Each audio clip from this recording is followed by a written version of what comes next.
नमस्ते दोस्तों, मैं हूं आपकी दोस्त साक्षी और स्वागत है आपका हमारे अपने चैनल इन्फॉर्मेशन जोन में। तो जिन लोगों ने मेरी पहली वाली वीडियो नहीं देखी थी वो जाकर देख सकते हैं। पार्ट 1 यूट्यूब पे है और मतलब ऑलमोस्ट 41,000 लोगों ने उसे देखा है और पसंद भी किया है। और हाँ, कुछ लोगों ने ऑब्वियसली क्रिटिसाइज भी किया है, मतलब कमेंट्स आए हैं, अरे दीदी बना लो जो बनाना है, कट ऑफ तो 140 जाएगी, 145 जाएगी। तो बस मैं उन्हीं सारे सवालों का जवाब देने के लिए ये पार्ट 2 बना रही हूँ, ताकि भाई सबके दिमाग की बत्ती जल जाए कि एग्जैक्टली होने क्या वाला है। तो देखो, 140-45 का तो कोई लॉजिक ही नहीं है और वो मैं इस वीडियो में पूरा क्लियर कर दूंगी। इसके बाद कोई डाउट नहीं बचेगा, पक्का। और हाँ, सब कुछ पूरे डेटा के साथ होगा, हवा में बातें नहीं कि 140 जाएगी या 190 जाएगी, वो सब नहीं करना अपने को। तो चलो शुरू करते हैं। देखो, सबसे पहले तो मेरी थोड़ी सी हेल्थ ख़राब है, मतलब कोल्ड वगैरह है, तो सांस लेने में थोड़ी प्रॉब्लम है। लेकिन फिर भी मैंने सोचा ये वीडियो बनाना बहुत ज़रूरी है। क्यों? क्योंकि सबसे बड़ा इशू ये है कि अगर लोग 140-145 सुन रहे हैं ना, तो जो बेचारे अच्छे बच्चे हैं, जो जेन्युइन स्टूडेंट्स हैं, उन्होंने पढ़ाई बंद कर दिया। वो चिल कर रहे हैं कि अरे यार, अब तो रिजल्ट आएगा तब पढ़ेंगे, 140 तो जानी है, अपना तो होना नहीं है। और बाद में जब कट ऑफ 120-125 जाएगी ना, तब बैठ के रोएंगे कि काश पढ़ लेते। तो बस यही मेरा मोटिव है कि जो जेन्युइन बच्चे हैं ना, वो तो कम से कम पढ़ना शुरू कर दें। ठीक है, तो चलो जूम करते हैं और डेटा देखते हैं। डेटा में क्या नया है? तो देखो, जब मैंने पहली वीडियो बनाई थी वो 1 लाख लोगों का डेटा था। अभी ये जो डेटा है ये 2 लाख लोगों का है, तो पिक्चर और भी क्लियर हो जाएगी। तो पहली चीज देखो, ये जो पहली शिफ्ट है ना, पिछली बार इसका एवरेज 101 समथिंग था। अब देखो ये 99.22 हो गया है, सीधे सीधे 2 नंबर कम। और ऐसा हर शिफ्ट में हुआ है, 2-2, 3-3 नंबर कम हुए हैं। मैंने पहले भी कहा था, जैसे जैसे ज्यादा बच्चे डेटा देंगे एवरेज नीचे गिरेगा। तो एक बात तो पक्की हो गई, एवरेज कम हो रहा है, मतलब शिफ्ट टफ थी और इसका फायदा कट ऑफ में मिलेगा, कट ऑफ भी नीचे जाएगी। वो 140 प्लस वाली महान थियरी। अब दूसरी चीज सुनो जो बहुत फनी है, लोग 140 कैसे बोल रहे हैं, वो ये वाला डेटा देखते हैं। देखो, 140 मार्क्स पर 20,490 लोग हैं। ये कितने में से हैं? 2 लाख के डेटा में से। टोटल बच्चे कितने हैं? 13.5 लाख। तो वो सिंपल मैथ्स लगाते हैं। अच्छा, 2 लाख को 13.5 लाख बनाने के लिए चलो 7 से गुणा कर देते हैं, यानी मल्टीप्लाई। तो वो क्या करते हैं, 20,490 को भी 7 से गुणा कर देते हैं और ये बन गया 1,40,000। अरे वाह, 1,40,000 लोग तो 140 पर ही मिल गए। बस कट ऑफ 140 प्लस जाएगी, पढ़ाई वढ़ाई बंद करो, पैकअप। भाई ये क्या लॉजिक है? मतलब ये बिल्कुल ही खराब तरीका है कट ऑफ निकालने का, ऐसे थोड़ी होता है। तो ये 2 बातें तो क्लियर हो गई, 140 किसी हालत में नहीं जाएगी और एवरेज गिर रहा है। मेरी स्ट्रगल और एआई का कमाल। अब देखो मैंने क्या किया, मैंने भी बहुत मेहनत की। अपनी एक्सेल शीट दिखाती है।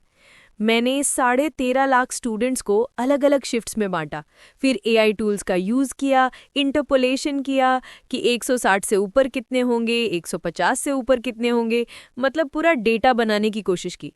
लेकिन एक प्रॉब्लम है, एसएससी का जो वो इक्वी परसेंटाइल फॉर्मूला है ना, उसके लिए मुझे हर एक बच्चे का एग्जैक्ट डेटा चाहिए। अब भाई मेरे पास 2 लाख लोगों का पर्सनल डेटा तो है नहीं। हंसते हुए, मैं रैंक मित्रा में जॉब थोड़ी करती हूँ। मेरे पास तो रेंज है कि 170 से 180 के बीच इतने बच्चे। अब मैं सबको 175 मानकर कैलकुलेट करती हूँ तो एरर आ जाता है। तो वो मेथड मेरे लिए काम नहीं किया। लेकिन फिर मैंने एक काम किया जो लास्ट वीडियो में किया था। मैंने एक नॉर्मलाइज्ड एवरेज निकाला। पिछली बार वो 113 आया था और अब क्योंकि सबके मार्क्स 2-3 नंबर कम हो गए तो नया एवरेज आया है, ड्रम रोल, 110। अब कुछ लोग बोलेंगे, हैं 110 ये क्या है? रुको रुको, मैं सब समझाती हूँ। ये 110 ही अब का मैजिक नंबर है। नॉर्मलाइजेशन का जादुई फॉर्मूला साक्षी स्टाइल में। पहले ये समझो ये इक्वी परसेंटाइल है क्या। बहुत सिंपल है। मान लो 4 शिफ्ट है। शिफ्ट 1 का टॉपर 180 मार्क्स, शिफ्ट 2 का टॉपर 179, शिफ्ट 3 बेचारी टफ शिफ्ट, उसका टॉपर है 160 और शिफ्ट 4 इजी पीजी, उसका टॉपर है 190। अब फॉर्मूला क्या करता है, वो इन चारों को पकड़ता है और बोलता है कि तुम सब अपनी अपनी शिफ्ट के शहंशाह हो, मतलब तुम सबका परसेंटाइल 1.0 है। फिर वो क्या करेगा, इन सब के मार्क्स का एवरेज निकालेगा। 180 + 179 + 160 + 190 जितनी भी शिफ्ट है, मान लो एवरेज आया 175, तो बस अब इन सारे टॉपर्स के मार्क्स 175 कर दिए जाएंगे। हो गया ना जादू, सबको बराबर कर दिया। और ये सिर्फ टॉपर के साथ नहीं होता, ये हर परसेंटाइल वाले बच्चे के साथ होता है, मतलब 0.99, 0.98 सबके साथ होता है। तो 123 कैसे? असली लॉजिक। अब वापस अपनी लिस्ट पर आओ। ये जो एवरेज मार्क्स दिख रहे हैं 99.22, 99.95, 101.08, ये क्या है? ये अपनी अपनी शिफ्ट के एवरेज बच्चे हैं, मतलब ये सब ऑलमोस्ट 50% परसेंटाइल पर बैठे हैं। ये वो बच्चे हैं जो ठीक ठीक बीच में। तो जब नॉर्मलाइजेशन फॉर्मूला इन सारे एवरेज बच्चों के मार्क्स को पकड़ेगा, मतलब 99.22 + 99.95 + 101.08 और उनको 46 से डिवाइड करेगा, तो क्या आएगा? बिंगो, हमारा मैजिक नंबर 110। तो ये 110 क्या है? ये पूरी परीक्षा का नॉर्मलाइज्ड एवरेज है। अब असली खेल समझो। कोई भी एग्जाम हो, उसका ग्राफ ऐसा बनता है कि एवरेज स्कोर 110 के नीचे यानी कि लेफ्ट साइड में हमेशा ज्यादा भीड़ होती है। ये वो लोग हैं जिनके कम मार्क्स आए, और एवरेज के ऊपर यानी कि राइट साइड में कम लोग होते हैं जो टॉपर्स होते हैं। तो आप मान के चलो 60 से 70% लोग तो 110 से नीचे ही निपट गए, उनका सिलेक्शन से कोई लेना देना ही नहीं है। अब जो सिलेक्शन होना है वो 110 से ऊपर वालों का होना है।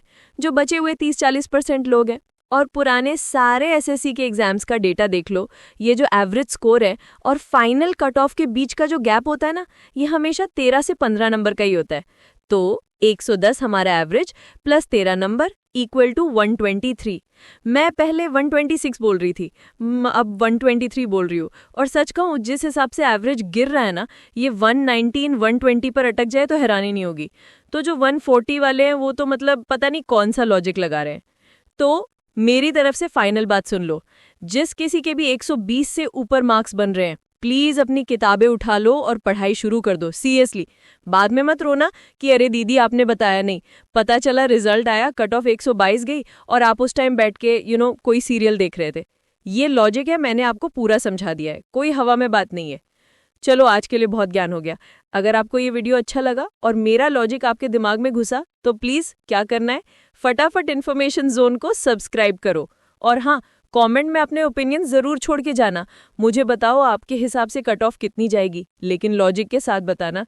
चलो मिलती हूँ आपसे अगले वीडियो में। Bye bye, love you all.